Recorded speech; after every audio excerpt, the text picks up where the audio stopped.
Shalom.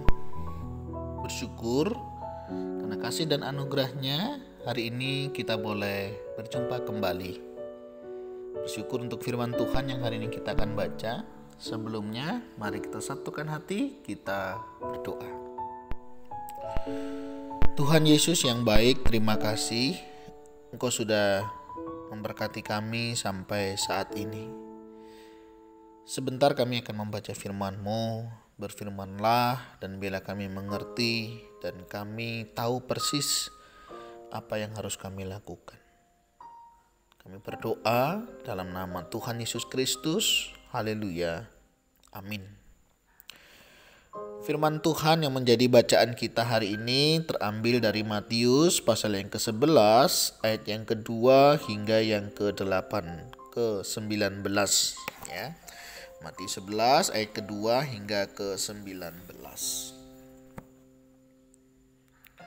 Di dalam penjara, Yohanes mendengar tentang pekerjaan Kristus.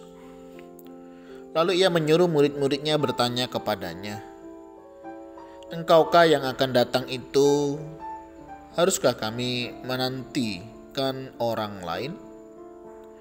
Yesus menjawab mereka, "Pergilah dan katakanlah kepada Yohanes apa yang kamu dengar dan kamu lihat.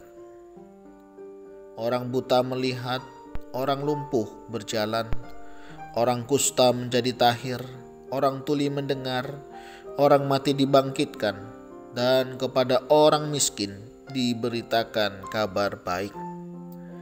Dan berbahagialah orang yang tidak menjadi kecewa dan menolak aku." Setelah murid-murid Yohanes pergi, mulailah Yesus berbicara kepada orang banyak itu tentang Yohanes. "Untuk apakah kamu pergi ke padang gurun? Melihat bulu yang digoyangkan angin kian kemari? Atau untuk apakah kamu pergi? Melihat orang yang berpakaian halus? Orang yang berpakaian halus itu tempatnya di istana raja. Jadi, untuk apakah kamu pergi? Melihat nabi? Benar. Dan aku berkata kepadamu, bahkan lebih daripada nabi. Karena tentang dia ada tertulis, 'Lihatlah, aku menyuruh utusanku mendahului engkau. Ia akan mempersiapkan jalanmu di hadapanmu.' Aku berkata kepadamu, sesungguhnya di antara mereka yang dilahirkan oleh perempuan tidak pernah tampil seorang lebih besar daripada Yohanes Pembaptis. Namun yang terkecil dalam kerajaan surga lebih besar daripadanya. Sejak tampilnya Yohanes Pembaptis hingga sekarang, kerajaan surga diserong dan orang yang menyerongnya mencoba menguasainya. Sebab semua nabi dan kitab Taurat bernubuat hingga tampilnya Yohanes. Dan jika kamu mau menerimanya, ialah Elia yang akan datang itu. Siapa bertelinga, hendaklah ia mendengar. Dengan apakah akan keumpamakan angkatan ini? Mereka itu seumpama anak-anak yang duduk di pasir dan berseru kepada teman-temannya, 'Kami meniup seruling bagimu, tetapi kamu tidak menari. Kami menyanyikan kidung duka, tetapi kamu tidak berkabung.' Karena Yohanes datang, ia tidak makan dan tidak minum, dan mereka berkata, 'Ia kerasukan setan.' Kemudian anak manusia datang, ia makan dan minum, dan mereka berkata, 'Lihatlah, ia seorang pelahap dan peminum, sahabat pemungut cukai dan orang berdosa. Tetapi hikmat Allah dibenarkan oleh perbuatannya.' Amin. Demikianlah firman Tuhan. Berbahagialah setiap kita yang membaca, mendengar, merenungkan, dan melakukannya di dalam hidup kita hari lepas hari. Saudara yang dikasihi dan mengasihi Tuhan, pernahkah saudara merasa kecewa dan ragu kepada Tuhan? Karena saudara berharap Tuhan bisa menolong saudara, Tuhan melakukan apa yang saudara mau. Satu kali saudara, Yohanes pada saat dia di penjara, Dia menyuruh murid-muridnya untuk datang menjumpai Yesus dan mempertanyakan satu pertanyaan. Apakah Yesus adalah Mesias? Mesias di dalam anggapan orang-orang pada saat itu adalah pemimpin secara politik yang akan membebaskan mereka dari penjajahan Romawi, termasuk bisa membebaskan Yohanes dari penjara. Yohanes dipenjara karena dia memberitakan kebenaran kepada Herodes, dan Herodes tidak suka, akhirnya Yohanes dipenjarakan. Nah saudara, salahkah Yohanes berpengharapan kepada Yesus yang akan membebaskan secara politik? Hal ini tentunya dipengaruhi pandangan saat itu. Nah saudara, bagaimana pandangan kita hari ini ketika engkau mengalami satu pergumulan, satu ujian di dalam kehidupan, dan seolah-olah Allah diam tidak mempedulikan saudara? Dan apakah saudara juga mempertanyakan hal itu? Saudara mungkin masih ingat di saat-saat sekolah ya. Ada waktu kita belajar, ada waktu kita akan menghadapi yang namanya ujian.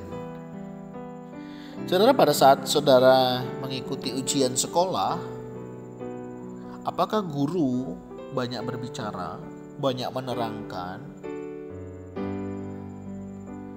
Biasanya saudara kalau pada saat ujian, guru akan diam, mengizinkan si siswa untuk bisa berjuang di sana. Dan biasanya soal-soal ujian saudara tidak melebihi dari materi yang pernah disampaikan. Biasanya sekitar materi-materi yang sudah dipelajari. Ataupun kalau ada esai biasanya lebih kepada penalaran seperti itu, sehingga kita bisa memberikan jawaban. Nah demikian juga ketika kita menghadapi ujian yang datangnya dari Tuhan di dalam mengikut Dia. Sama seperti seorang guru yang mengizinkan muridnya untuk berjuang. Demikian juga Tuhan mengizinkan kita untuk mengasah iman kita, pengharapan kita di dalam Dia, bahwa kita bisa melewatinya. Segala perkara dapat ku tanggung di dalam Dia yang memberikan kekuatan kepadaku. Saudara, saat kau menghadapi ujian, percayalah Tuhan memperhatikanmu. Dia peduli, Dia mengerti, dan tidak melebihi kekuatan daripadamu. Yang penting saudara, jangan kau kehilangan pengharapan. Tetaplah berpengharapan di dalam Dia. Dalam kehidupan kita hari-hari ini, mungkin saudara menghadapi satu pergumulan yang berat, ujian, tantangan. Tetaplah serahkan hidup kita kepada Tuhan dan pada pimpinannya. Dan percayalah saudara, saudara pasti bisa melewatinya. Karena Tuhan tidak pernah memberikan beban lebih daripada kekuatan kita. Sebab itu, jangan sampai hilang pengharapan kita di dalam Dia. Semangat di dalam menghadapi tantangan ujian kehidupan hari lepas hari.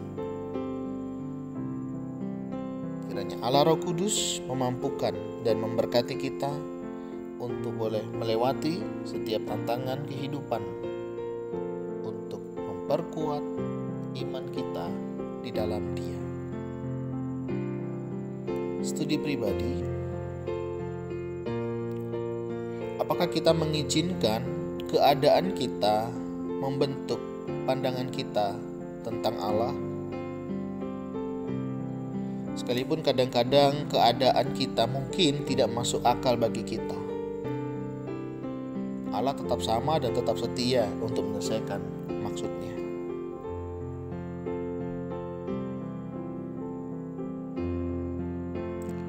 Yang kedua, pakailah waktu untuk memikirkan tentang kebenaran kita di dalam Kristus dan bagaimana hal itu tercermin dalam kehidupan kita sehari-hari. Mari kita berdoa. Tuhan, kadang-kadang kami merasakan pertentangan karena salah memahami janji-janji dan cara Engkau bekerja. Tolong kami untuk mempercayai-Mu dalam segala keadaan. Dalam nama Yesus yang agung, kami berdoa. Amin. Selamat beraktivitas. Tuhan Yesus memberkati kita semuanya. Shalom.